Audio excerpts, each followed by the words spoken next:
أعوذ بالله من الشيطان الرجيم.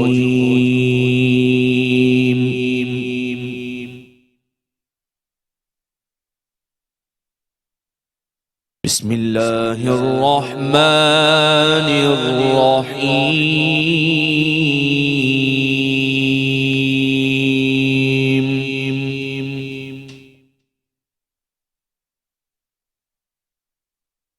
يا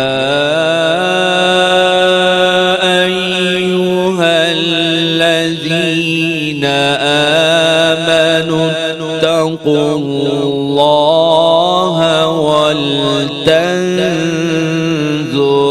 نفس ما قدمت لغد.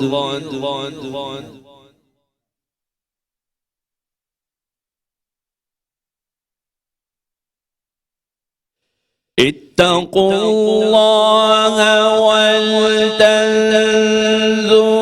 نفس ما قدمت لغد واتقوا الله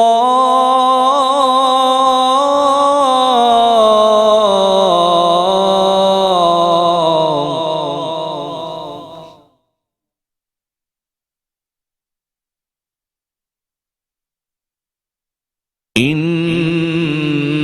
الله خبير بما تعملون.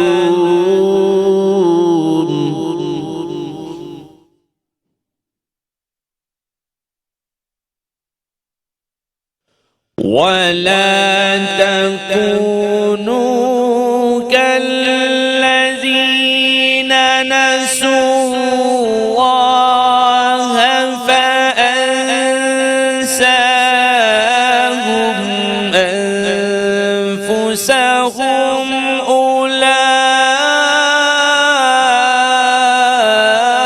أولئك هم الفاسقون.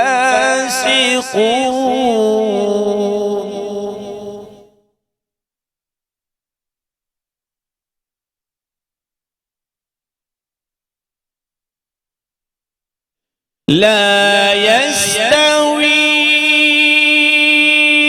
أصحاب النار وأصحاب الجنة. أصحاب الجنة هم الفائزون.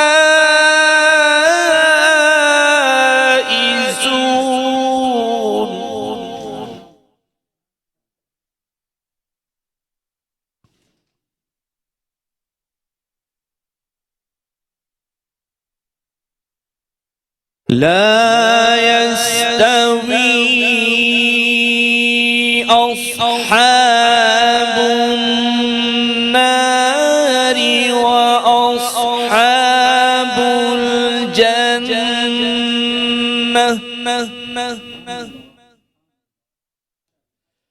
أصحاب الجنة هم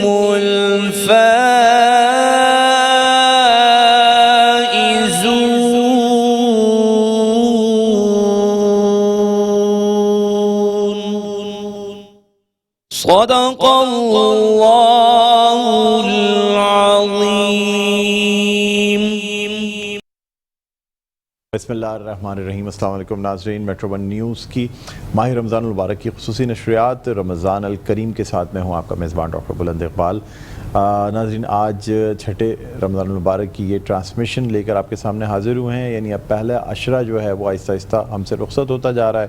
لیکن ناظرین، کل کی بات لگتی ہے کہ چاند نظر آ گیا تھا اور پہلا روزہ ہوا تھا. آج 6 رمضان المبارک کی ٹرانسمیشن آپ کے سامنے ہے.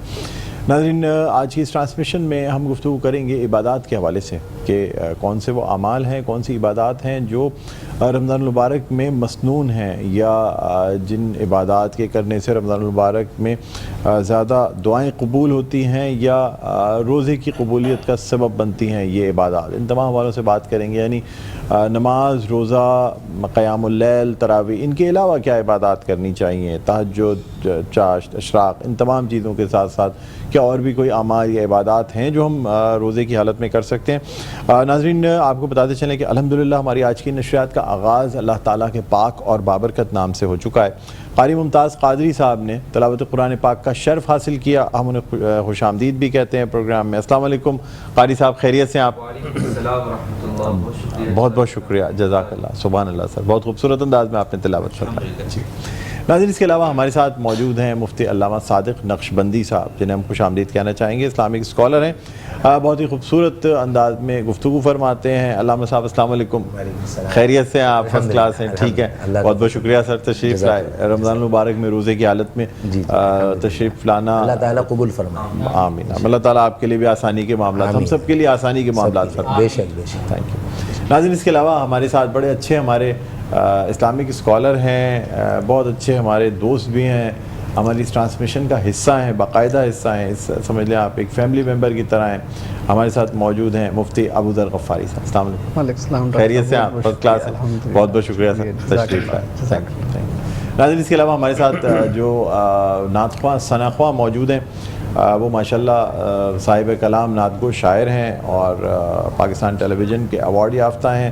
پاکستان ٹیلی ویژن کے مقابلہ حسن قرات اور نعت خوانی کے مقابلوں میں منصف کے فرائض انجام دیتے ہیں، شعبہ درس و تدریس سے تعلق رکھتے ہیں، بہت ہی خوش لہن نعت خواں ثنا خواں ہیں، اور جب نعت رسول مقبول صلی اللہ علیہ وآلہ وسلم یعنی بارگاہ اقدس میں پیش کرتے ہیں تو ایک سما بن جاتا ہے۔ ہمارے ساتھ موجود ہیں جناب شکیل مدنی صاحب، السلام علیکم۔ وعلیکم السلام شکیل بھائی بہت بہت شکریہ سر، جی، بہت شکریہ، تھینک یو، بہت شکریہ، جزاک اللہ۔ ناظرین گفتگو کا آغاز کرتے ہیں۔ علامہ صاحب آپ سے جاننا چاہیں گے سر، نماز یعنی 5 وقت کی نمازیں، پھر روزہ، پھر تراویح، پھر اس کے ساتھ ساتھ تہجد، پھر چاشت اور اشراق کی نماز، ان تمام نمازوں کے علاوہ اور کوئی ایسی عبادات، کوئی ایسے اعمال ہیں جو رمضان المبارک کے لیے مسنون ہیں، یا یہ کہا جاتا ہے کہ جی یہ اعمال اچھے ہوں گے اگر یہ عبادات کی جائیں، یہ عمل کیا جائے تو رمضان المبارک میں بہتر ہے، کیا فرمائیں؟ ڈاکٹر صاحب، اصل بات یہ ہے کہ اس وقت جو حالات چل رہے ہیں پاکستان اور انٹرنیشنل طور پر، وہ ہے ایسا کہ ہر بندہ پریشان ہے، اور یہاں تک کہ قرآن فرماتا ہے ظاہر الفساد فی البر والبحر بما کسبت ایدی الناس، کہ خشکی میں یا سمندر میں جو بھی فساد ظاہر ہوتا ہے وہ ان بندے کے اپنے عمل کی وجہ سے ہوتا ہے۔ اللہ اکبر۔ اور قرآن نے یہاں تک فرمایا کہ وما اصابکم من مصیبت فبما کسبت ایدیکم ویعفو عن کثیر، جو تمہیں جو مصیبتیں آئیں تمہارے اپنے عمل کی وجہ سے۔ اس وقت مہنگائی کے حوالے سے پریشانی، سیلاب کے حوالے سے پریشانی، یہاں IMF کی وجہ سے پریشانی، سیاست کے حوالے سے پریشانی، یہاں گھریلو پریشانی، ڈپریشن کی پریشانی، معاشی پریشانی، خاندانی پریشانی، بندہ یوں سمجھے کہ اب خودکشیاں بڑھ رہی ہیں۔ اللہ اب اس صورت میں ہم کو کیا کرنا ہے؟ حضور نے کیا فرمایا؟ حضور نے فرمایا رمضان شریف میں خاص کر کے 4 چیزوں کی دعا کرو۔ 2 چیزیں وہ ہیں جس کے بغیر تمہارا گزارا نہیں ہے، اور 2 چیزیں جو ہے تمہارے فائدہ مند ہیں۔ اس میں ایک فرمایا کلمہ شریف کی کثرت کی جائے۔ اب یہ کلمہ شریف جو لا الہ الا اللہ کی کثرت کے بارے میں عام طور پر بھی حکم ہے، مگر رمضان المبارک میں چونکہ عام طور کے بارے میں حضور نے فرمایا کہ افضل الذکر لا الہ الا اللہ، تمام ذکر میں جو سب سے افضل ذکر ہے وہ لا الہ الا اللہ۔ اور پھر رمضان شریف میں خاص حضور نے فرمایا کہ کلمہ شریف کی کثرت کی جائے۔ اب کلمہ شریف کی کثرت کرنے کا کیا فائدہ ہے؟ اس کا قرآن فرماتا ہے قد افلح من تزکا وذکر اسم ربہ فصلی بل تؤثرون الحیاۃ الدنیا۔ قرآن فرماتا ہے کامیاب وہ ہوا جس نے تزکیہ نفس کیا۔ سبحان اللہ۔ پوچھا گیا مفسرین سے، حضور سے پوچھا گیا یا رسول اللہ کامیاب ہونے کے لیے تزکیہ نفس کیسے کی جائے؟ فرمایا تزکیہ نفس کا بہترین طریقہ کلمے کی کثرت ہے۔ بے شک۔ وجہ اس کی کیا ہے؟ کلمے کی کثرت سے تزکیہ نفس ہوگا، اور تزکیہ نفس سے اللہ کا قرب ملے گا، جو رمضان شریف کے اندر جس کو بڑی جو ہے وہ کلمہ کو پڑھنے کا بڑا حکم دیا گیا، اس کا جو وجہ ہے نا، کچھ آپ فرما رہے ہیں؟ جی میں یہ فرمانے مطلب یہ آپ سے عرض کرنا چاہ رہا تھا، آپ فرما رہے ہیں ماشاءاللہ۔ اب یہ لوگ جو تسبیح ہاتھ میں لیے رہتے ہیں، بات کرتے کرتے یوں چلاتے رہتے ہیں، ٹھیک ہے، اور کچھ لوگ کہتے ہیں جی ہم اللہ اللہ پڑھتے رہتے ہیں، کچھ لوگ یا اللہ بولتے ہیں، کچھ لوگ نہیں بھی بتاتے، بات کر رہے ہیں، ہنسی مذاق بھی ہو رہا ہے، سب کچھ ہو رہا ہے اور ہاتھ میں تسبیح چل رہی ہے۔ یہ کیا آپ کے ہاتھ میں بھی تسبیح ہے سر؟ اس لیے میں نے سوچا آپ سے پوچھ لوں۔ تجارت ولا بیع عن ذکر اللہ، کچھ ایسے لوگ ہیں کہ تجارت میں بھی ہوتے ہیں اور خرید و فروخت میں بھی ہوتے ہیں، مگر ان کا دل اللہ کے ذکر سے غافل نہیں ہوتا۔ سبحان اللہ۔ وہ کیسے ہوتا ہے؟ اس کے بارے میں امام غزالی نے فرمایا ذکر کی 4 اسٹیپ اسٹیپس ہیں. ہاں ہاں بتائیں. اس میں پہلا زبانی ذکر ہے جو ہم یہاں بیٹھ کر کرتے ہیں لا الہ الا اللہ لا الہ الا اللہ, یہ لسانی ذکر ہے. اچھا. اور یہ جہری ذکر ہے. ٹھیک. دوسرا اسٹیپ یہ ہوتا ہے کہ آپ کا قلب خفی ذکر کرتا ہے, مگر اس کا ایک لیول یہ ہوتا ہے کہ آپ کی توجہ دنیا داری پہ لگا ہوتا ہے, کام کاج کی طرف لگا ہوتا ہے. آپ اپنے خیال کو وہاں سے لا کر دل پر لائے تو آپ کی تسبیح, اس کا ایک پریکٹس طریقہ یہ بھی ہوتا ہے کہ آپ, اب میں آپ سے بات سن رہا ہوں اور یہ اپنی پریکٹس کے میرے دل کو میں متوجہ لا رہا ہوں, یہ کہ یہ ہتھکار میں دل یار میں. تو اب یہ ہے کہ یہ دوسرا اسٹیپ ہوتا ہے کہ بندہ اللہ کا ذکر اس طرح کرے. تیسرا اسٹیپ یہ ہوتا ہے کہ آپ کا خیال دنیا کام کاج پہ نہیں ادھر لگا رہتا ہے, آپ کام کاج کی طرف توجہ لے جائے تو جائے, ورنہ ادھر نہ جائے, ادھر لگے رہے. عمران خان صاحب کے ہاتھ میں بھی تسبیح ہوتی ہے کالے کلر. وہ کیا کرتے ہیں وہ تو ان سے پوچھا جائے تو وہ. اب چوتھا اسٹیپ یہ ہوتا ہے کہ بندے کا جسم کا قلب تو اللہ کا ذکر کرتا ہے, اور وہ یہ اندازہ کر سکتے ہیں آپ دیکھ کے کہ ہاں یہ آدمی صحیح تسبیح پڑھ رہا ہے یا نہیں پڑھ رہا؟ نہیں کر سکتا. آپ کر سکتے ہیں. آپ نے عمران خان کو دیکھا ہوگا, آپ کا کیا ویسے وہ ہے تجزیہ, وہ صحیح تسبیح پڑھ رہے ہوتے ہیں یا ابھی لائیو میں کیا بتاؤں؟ نہیں سر بتا دیں سر, کوئی ایسی بات نہیں ہے, بتا سکتے ہیں. عمران خان صاحب جو تسبیح پڑھ رہے ہوتے ہیں, ایک ہیں شخصیت ٹی وی پروگرام کرتے ہیں, اور وہ جو پروگرام کرتے ہیں وہاں پر سوالات بھی آ رہے ہوتے ہیں, لوگوں کے مسائل کے جواب بھی دے رہے ہوتے ہیں. تو میں نے روحانی چیک کیا کہ یہ جواب جو دے رہے ہوتے ہیں یہ جواب کیسا ہوتا ہے. تو جواب ہے ان کے ساتھ روحانی موکل ہوتے ہیں, اور وہ موکل جو ہے وہ جیسے وہ کہتے ہیں تو موکلات کو بھی روحانی تصرف اللہ نے دیا ہے, تو وہ پھر ان کو بتاتے ہیں اور وہ فوراً جواب دیتے ہیں. اچھا یہ بھی ایک طریقہ ہوتا ہے. اور دوسرا طریقہ یہ ہوتا ہے کہ بندہ کے روحانی ایسی مضبوطی ہوتی ہے کہ حدیث شریف میں آتا ہے اتقوا فراست المؤمن فانه ينزل بنور اللہ, مومن کی فراست سے بچو, اللہ کے نور سے دیکھتا ہے, اور جب اللہ کے نور سے دیکھتا ہے تو اس کے سامنے معاملات منکشف ہو جاتے ہیں اور حقائق واضح ہو جاتے ہیں. تو یہاں ایک طریقہ ہے کہ اللہ کا ذکر کثرت سے اللہ تعالیٰ کا ذکر. دوسرا حضور نے فرمایا استغفار کی کثرت کی جائے, استغفر اللہ, استغفار کی کثرت کی جائے. حضرت حسن بصری کے بعد ایک شخص آیا, اس نے آ کر کہا حضرت مالی بڑا پریشان ہوں, آپ نے کہا استغفار کرو. ایک شخص نے آ کر کہا حضرت جو ہے اولاد نہیں, آپ نے کہا استغفار کرو. ایک شخص آیا کہ حضرت بارش نہیں ہو رہی ہے, آپ نے کہا استغفار کرو. ایک شخص آیا کہ حضرت کھیتی باڑی بڑی آؤٹ ہے, جب صرف استغفر اللہ پڑھ لیں, استغفر اللہ ربی من کل ذنب واتوب الیہ پوچھا, وہ میں آگے عرض کرتا ہوں. تو حضور علیہ السلام, تو یہاں حضرت حسن بصری سے کہا حضرت سب کو آپ ایک ہی نسخہ دے رہے ہیں, جبکہ حکیم کا کام ہوتا ہے کہ سب کا مسئلہ الگ ہے تو دوائی الگ الگ دیں. تو فرمایا میں نے اپنی طرف سے نہیں دیا, قرآن کا حکم ہے استغفروا ربکم, اپنے رب سے استغفار کرو, انہ کان غفارا. استغفار کا معنی اپنے رب سے بخشش طلب کرنا, اپنے رب سے معافی مانگنا, اپنے گناہوں پر نادم و شرمسار ہونا, اپنے انکساری کرنا, تضرع و گریہ زاری کرنا, اپنے رب سے معافی مانگنا, کیونکہ اللہ کہتا ہے میری رحمت سے مایوس نہ ہو. اور جب وہ استغفار, تو پوچھا حضرت یہ آپ فرمائے انہ کان غفارا, جب استغفار کرو گے اللہ معاف کر دے گا. معاف کر دے گا. ٹھیک ہے, تو تھوڑا وقت مختصر ہے تو مجھے آگے بھی بتا دیجئے, کیونکہ ہمارے پاس اتنا وقت نہیں ہے کہ ہم آپ سے تفصیلاً جان سکیں. السلام علیکم ادرارا, فرمایا ویمددکم باموال و بنین, فرمایا اللہ تمہاری مال سے مدد کرے گا, اولاد سے مدد کرے گا, موسلادھار بارش کا نزول کرے گا. تو اس رمضان شریف میں کثرت استغفار کی جائے. کلمہ بتا دیا استغفار, آپ نے 2 اور آپ نے کہا 3-4 عمل ایسے. اور پھر حضور نے فرمایا جس کے بغیر رہنا بڑا مشکل ہے وہ ہے جنت کی طلب. جنت کی طلب, ٹھیک ہے سر. اللہ سے جنت کی طلب کرنا چاہیے. اللہ, اور اچھا درود شریف, درود و سلام پڑھنا جو ہے وہ دیکھیں سب سے بڑی بات یہ ہے کہ درود شریف کے بغیر تو ایمان کی حلاوت ملنا بڑا مشکل ہے, زبان پاک نہیں ہوتی جب تک درود شریف نہیں پڑھ لے. اس کے لیے بندے کو چاہیے کہ روزانہ 300 مرتبہ یا 200 مرتبہ اپنا درود شریف اپنے دل میں رکھے, مگر طریقہ ہے آنکھیں بند کر کے تصور گنبد خضرا کا ہو اور دربار مصطفیٰ کا تصور کر کے پڑھے گا تو اندر ایمان کی حلاوت آئے گی. سبحان اللہ, سبحان اللہ. جی مفتی ابوذر غفاری صاحب, آپ سے جاننا چاہوں گا کہ کچھ یہ مسئلہ ہے, کچھ ایسے اوقات ہوتے ہیں جس میں کہ نفل نمازیں یا نفل سجدے نہیں کر سکتے. کون سے وہ اوقات ہیں؟ کیونکہ لوگ مخمصے کا شکار ہو جاتے ہیں, کہتے ہیں فجر کی اگر فرض پڑھ لیے جائیں تو اس کے بعد سورج نکلنے کہ اتنی دیر تک جو ہے نا کوئی اور سجدہ نہیں کر سکتے, زوال کے وقت نہیں کر سکتے, رات کا وقت بھی ہوتا ہے, آدھی رات کو. کون سے وہ اوقات ہیں جن میں ہم نفل نمازیں نہیں پڑھ سکتے, سجدے نہیں کر سکتے, کیونکہ اب رمضان المبارک میں انسان چاہتا ہے ہر وقت نمازیں پڑھے؟ تو یہ بتا دیں تاکہ ناظرین کو پتہ چل جائے. ڈاکٹر صاحب بہت بہت شکریہ آپ کا.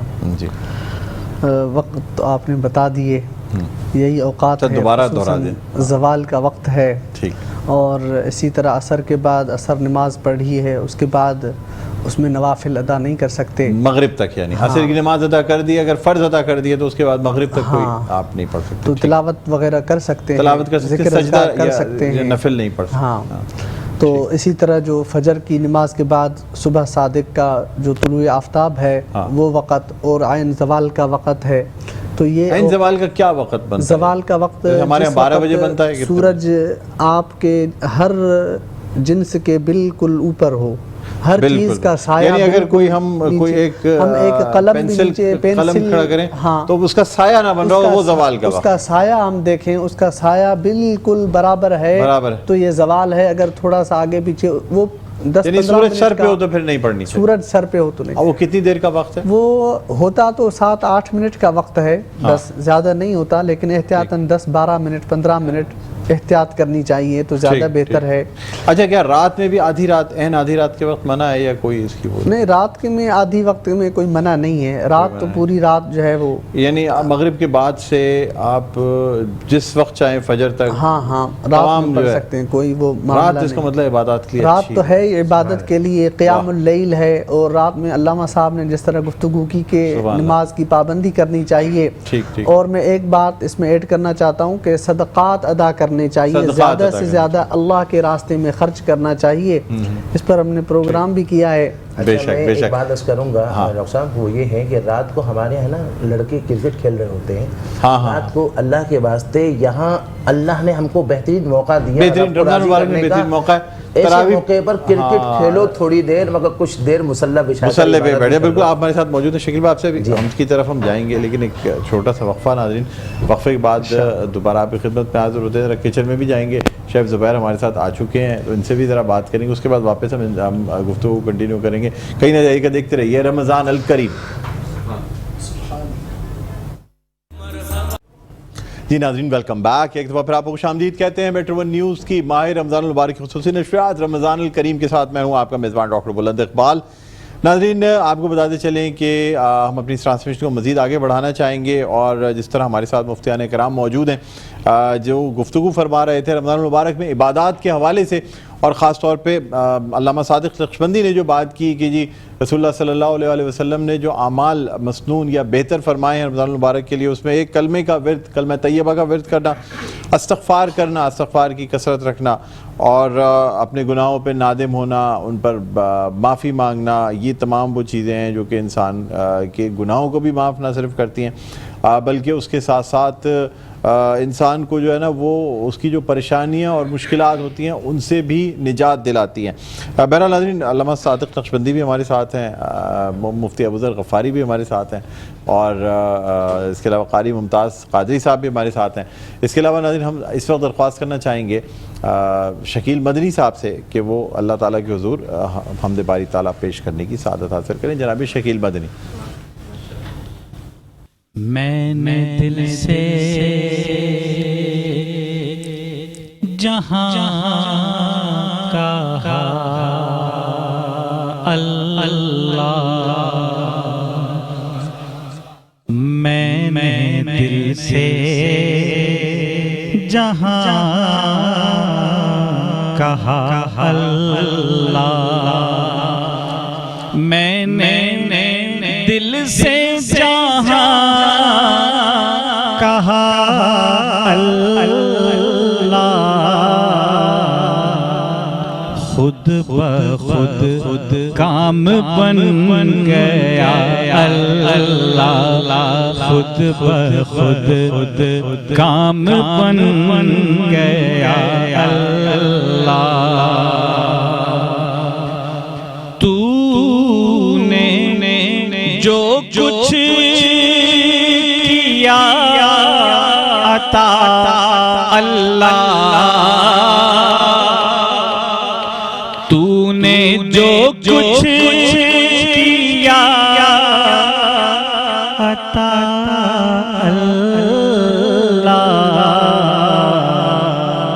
حق ادا ہوگا ہم سے کیا اللہ، حق ادا ہوگا ہم سے کیا اللہ. شعر دیکھیے، فکر عاجز حروف ہیں بے بس، فکر عاجز حروف ہیں بے بس حمد کوئی کہے تو کیا اللہ، حمد کوئی کہے تو کیا اللہ، شرک و الہاد سے بچے رہیے، ہے کہاں کوئی دوسرا اللہ، ہے کہاں کوئی دوسرا